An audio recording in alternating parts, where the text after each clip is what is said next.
Here's a question most people never stop long enough to actually answer.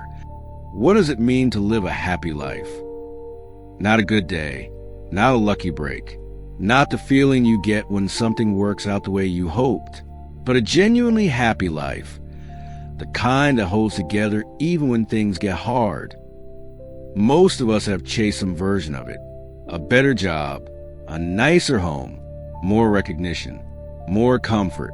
And most of us at some point have arrived at those things and quietly noticed it still wasn't quite it. So what is it exactly? And where does it actually come from? For most of human history, happiness was understood very differently from how we tend to think about it today.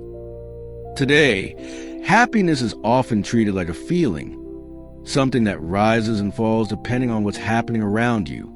A good mood, a moment of pleasure, a spike of excitement. And because feelings like that are unpredictable and temporary, we spend enormous energy chasing the conditions we think will produce them.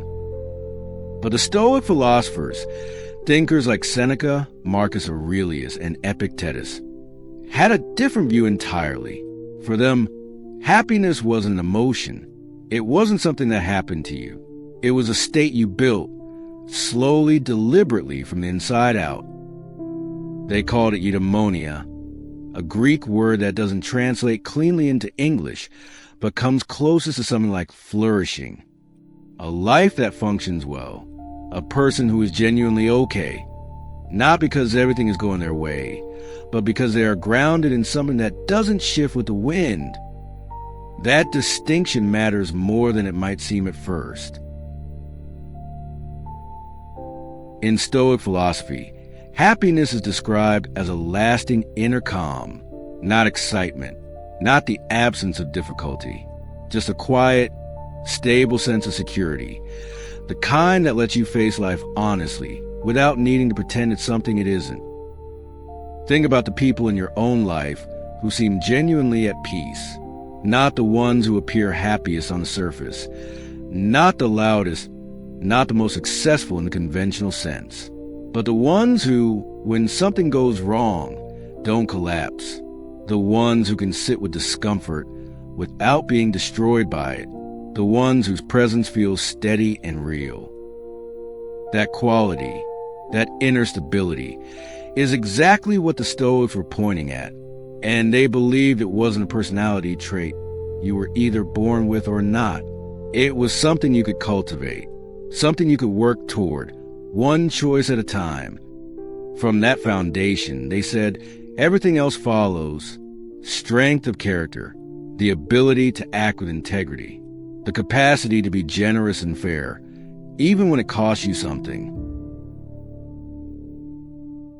Seneca, who wrote more accessibly about these ideas than almost anyone else in Stoic tradition, believed that happiness begins with something that sounds simple, but is actually quite rare. Clear awareness. Seeing things as they actually are, not as you wish they were, not filtered through what you're afraid of, not distorted by pride or wishful thinking, just honest, clear-eyed contact with reality. This sounds straightforward, but consider how often we avoid it. We stay in situations we know aren't right, because we don't want to face a decision that seeing clearly would force us to make. We tell ourselves stories that protect our comfort, but quietly eat away at our sense of self. We deny, we postpone, we look away. Seneca's point was that this kind of self-deception has a cost, and that cost is paid in the currency of inner peace. The second thing he pointed to was consistency, what he called integrity between thought, word, and action. Not saying one thing and doing another, not holding values in theory that you quietly abandon in practice, living in a way where, if someone watched you closely, they'd find no real contradiction between what you believe and how you actually behave. That alignment is harder than it sounds. Most of us have some gap there. But Seneca's insight was that every time that gap widens, every time we act against what we know is right, something in us registers it, not loudly, but persistently.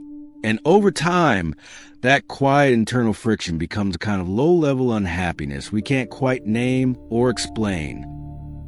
The third element was a mind guided by reason, not cold logic, but the kind of measured thinking that doesn't get swept away by every impulse or fear.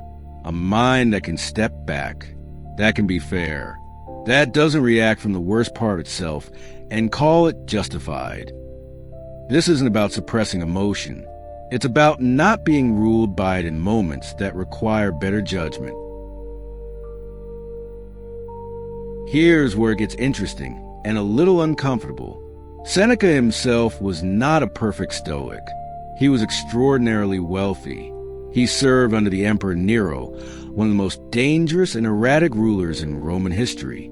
He knew the gap between the life he described and the life he actually lived. And he wrote about that gap honestly. He didn't pretend it wasn't there. He acknowledged in his letters that he was still working on it, that knowing the right path and walking it consistently are two very different things. That honesty, oddly, makes his ideas more credible, not less, because it means this isn't a philosophy designed for saints or perfect people. It's a framework for ordinary human beings who are capable of reason, who want to live well, and who are willing to be honest with themselves about where they fall short. Happiness, in this view, isn't a destination you arrive at. It's a direction you keep choosing day after day. And the choice doesn't have to be dramatic. Most of the time, it's quiet. It's choosing to tell the truth when it's easier not to. It's choosing not to act from anger when you're provoked. It's choosing to face something you've been avoiding. Small choices, repeated consistently, that build over time into a way of being. The Stoics were clear that external things, comfort, success, the respect of others, are not bad. They're not the enemy.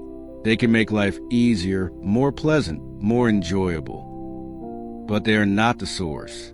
A person who needs external conditions to stay emotionally stable will always be vulnerable because conditions change. Things break. People disappoint you. Plans fall apart. If your sense of well-being depends on those things staying right, then your happiness is always one bad day away from collapse. What the Stoics offered was a different kind of security, not the security of controlling what happens around you, because that's largely not possible, but the security of knowing how you'll respond, of trusting your own character, of having, as Seneca put it, a mind that is yours, not borrowed from your circumstances. So, what does it actually mean to live a happy life? Maybe it's not the life with the fewest problems. Maybe it's not the one with the most comfort, or the most success, or the most admiration. Maybe it's the life where you've done the quiet, unglamorous work of knowing yourself clearly, of closing the gap between what you believe and how you live, of building a mind that can hold steady when things get hard. That kind of happiness doesn't make headlines. It doesn't look like anything from the outside. But it's the kind that lasts. The kind that isn't taken from you when the circumstances change. The kind that, at the end of a long life, actually feels like something real. And that seems worth thinking about. If this video gave you something to sit with, take one quiet moment before your day continues and ask yourself, where is there a gap between what I know is right and how I'm actually living? Just one place. That's where it starts.